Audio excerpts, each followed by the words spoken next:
commentary a little bit on the Sacred Steel Summit, the 2026 Sacred Steel Summit.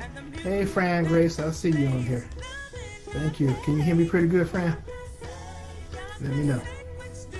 All right, yeah. I wanted to comment on the 2026 Sacred Steel Summit.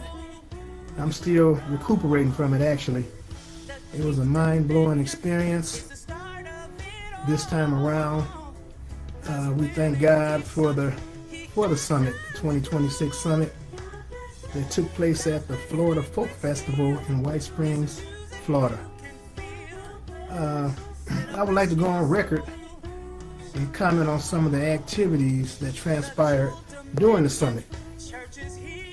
Now, Alvin Lee has hosted a total of 6 Sacred Steel Summits up to this point, starting in Memphis, Tennessee, 2010 and 2011. And then 2023, he began his summit down, well, those were in Memphis, Tennessee. Now he's down here in Florida at the Folk Festival there, and this was his 4th one.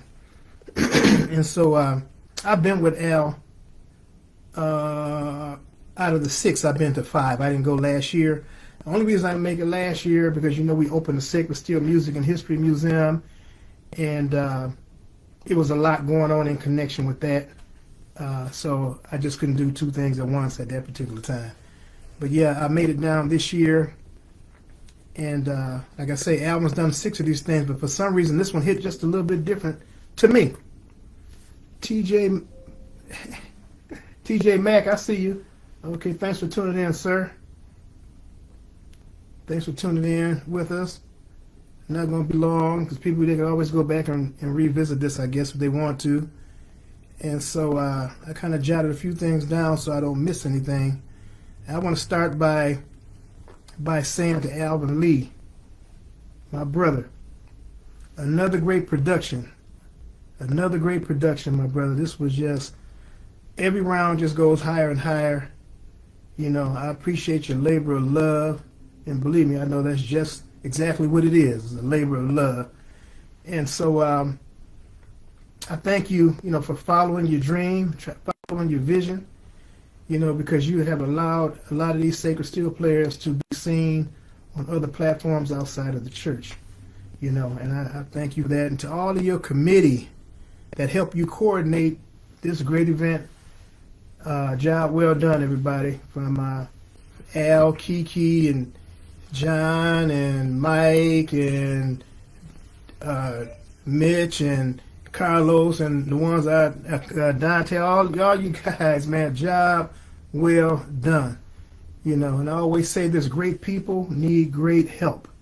Keep on helping the visionary, because he's going to need it. And I help every opportunity I can. Let me see if anybody else have chimed on. I don't want to miss anybody. All right, I was moved by several things, actually. The fellowship is always great. You know, seeing familiar faces and meeting new musicians for the first time and hearing them play. You know, from my perspective, I was given an opportunity to document more new players and to make sure that they have their proper place in the history of this music tradition. And that goes for you, Micaiah. Yeah, all you guys, man, I'm making sure that I put you guys where you need to be inside of this history. Because you guys were exceptional. I've been talking about you guys since I've been home. You know, a lot of these young guys that are interested in this music and in this church, and keeping this legacy going. And every year these guys get better and better and better. You know, and that's what it's all about. All right. My next point, the skill level of these young aspiring musicians leads me to say that the future of Sacred Steel is in great hands. It's in great hands, man. You know, and there's several reasons for that. I mean, let me call some of these young guys' names out. I wrote a few of them down there. I might miss some, but these are some of the ones that were on the program that was printed out. Micaiah King, R.J. Gordon. I think there was an AJ and there was a CJ. I don't have their last names. Logan Fonville, Miles Hoyt, Dontrell Wright, Terrell King, Davion York, Bryce Rogers, and I think Liam is Chuck's grandson. I think that's who that is. Okay, Corey Herbert, Jeremy Grimes, George Webster, Richard Neal, Tim Taylor. Just some of the ones that are, that you don't hear their names very often, but they were there. They were there and they represented in a grand way. And so I just wanted to make mention of them. AJ Clark, okay. Thank you, Rashad. Hey, Rashad, where was you at, Rashad? I missed you this year. I was down in Florida, man. That's where you from. All right. Glad to see you still on the battlefield, brother.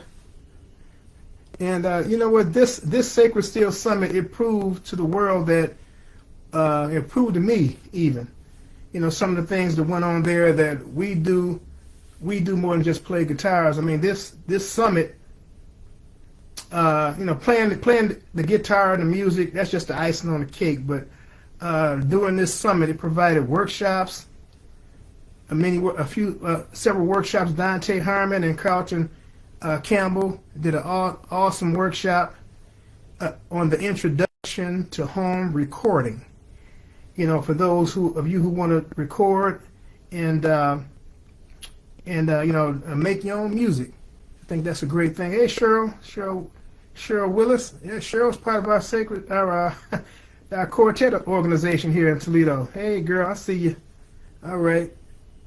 Okay, I was there Friday, Unc. I had to leave out. Somebody did tell me you were there Friday. All right, sorry I missed you, brother. All right. All right, Rashad, maybe lose my spot, brother. All right, let me say this about Carlton and Dante's presentation, their workshop presentation. It was off the hook, man. It had the equipment there. They had a PowerPoint presentation, and even I can understand. I ain't a high-tech dude, but I could understand what they were saying. Matter of fact, they even gave out a couple prizes, and lo and behold, my grandson, Dale Brace III, he won one. He's only 6 years old, so I'm at to hang on to that for him, Carlton. I'll hang on to it for him for a couple years. Yeah, and we did my wife and I, we were blessed to do a historical presentation as far as the Sacred Steel Music and History Museum.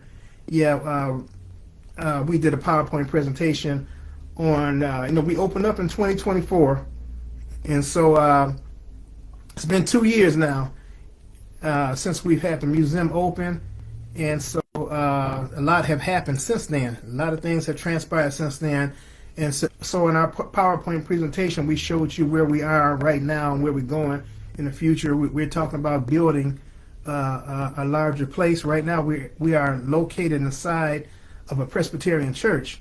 We have space inside of there, but we have outgrown that space, and so we're looking to build. And I had a mock drawing from an architectural drawing, and show the people what it's going to possibly look like.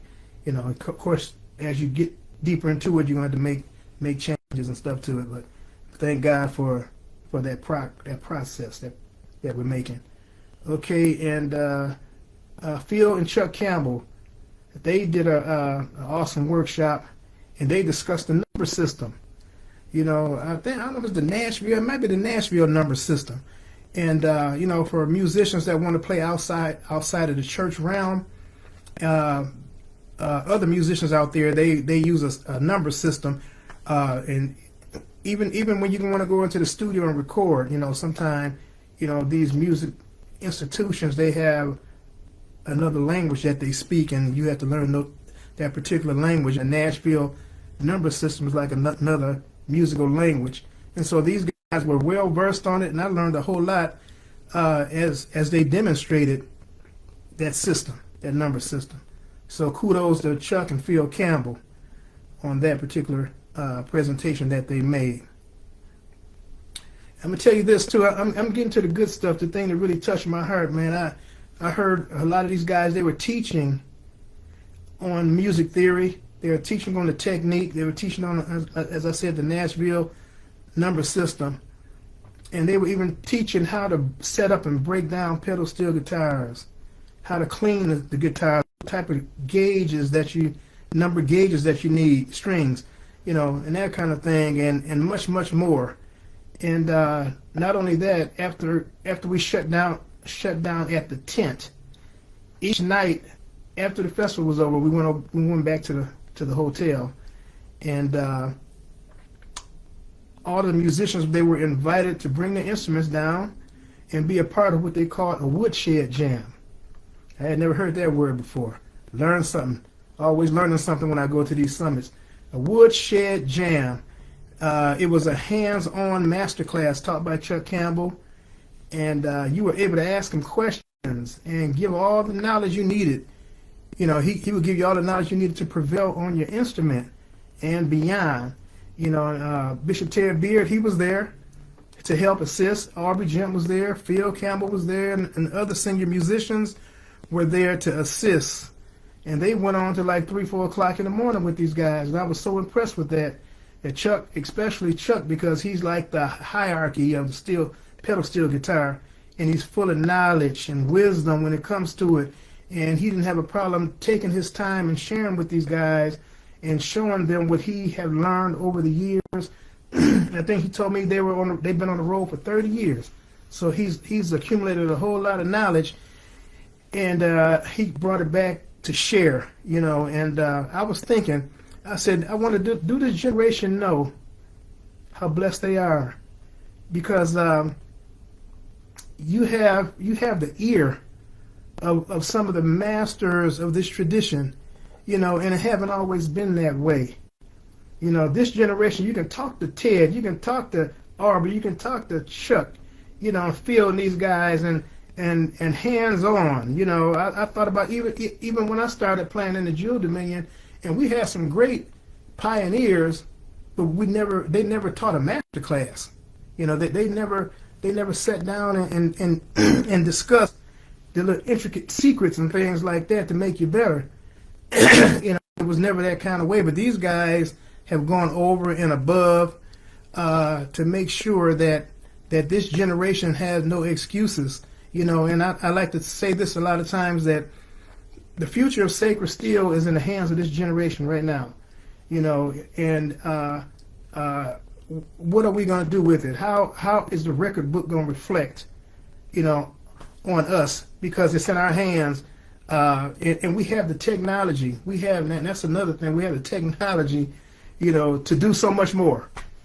And this is why it's important to support Al in his endeavors with the Sacred Steel Summit. This is why it's important to also support what I'm doing here in Toledo, Ohio, with the museum. Because if we don't support it, who's going to support it? Who do you expect is going to support it? And these are just a few things that I thought were noteworthy, and I want to commentate on, or just give you my opinion on some of the things that I saw at the Sacred Steel Summit that just blew my mind, and I'm looking forward to even being a bigger part of it in any kind of way I can, to make sure that we don't drop this. I told Al, I said, man, you can't lose, because if you lose, we all lose. We can't. He's come too far, for us to drop the ball on this thing now. So, and that's kind of all I had to say. I'm going to say one more thing about Bishop Ted Beard. Because here in Toledo, my Sacred Steel Showcase is August 29th. And we are celebrating Ted Beard. He's our oldest Sacred Steel pioneer, a musician. He's 90 years old. And he came down to Florida, and he endured that heat and all that stuff, and he was at every session. I know he was there because he rode with me. He was at every session. And so he didn't complain, didn't want to leave early, didn't want to go in the car and cool off. I went back to the car about 5 times, cooling off, man. And so my grandson, he couldn't handle them bugs. He couldn't handle them gnats and all that. So we made it through, though. But I want you guys to know that we're celebrating Ted Beard in August here in Toledo. If you'd like to make plans to try to make it up here, and you need my help on something, give me a call. I'm easy to find. You guys got all my information. but we're going to make it a big deal for Bishop Ted Beard while we yet have him, with us. So yeah, so that's pretty much all I have. I appreciate you guys coming on, and God bless Sacred Steel, and keep watching our videos. I've been putting videos on YouTube of the Sacred Steel Summit, some of the things that Kelly recorded for me, and I pull them all. I normally pull at least one of each individual that we recorded. I pull it down to our Facebook page so that you guys can enjoy it. And so keep supporting the Sacred Steel Summit Facebook page and their website. And there's different ways on there that you can give, to help support them throughout the year, and vice versa with the Sacred Steel, Sacred Strings Records, sacredstrings.com. We do the same thing. So yeah, so Rashad and all you guys that tuned in, thank you so much. And I hope you enjoyed my little commentary, and I hope some of you guys will post a commentary of what you thought about the 2026 Sacred Steel Summit. All right, I love you guys. Peace. God bless you.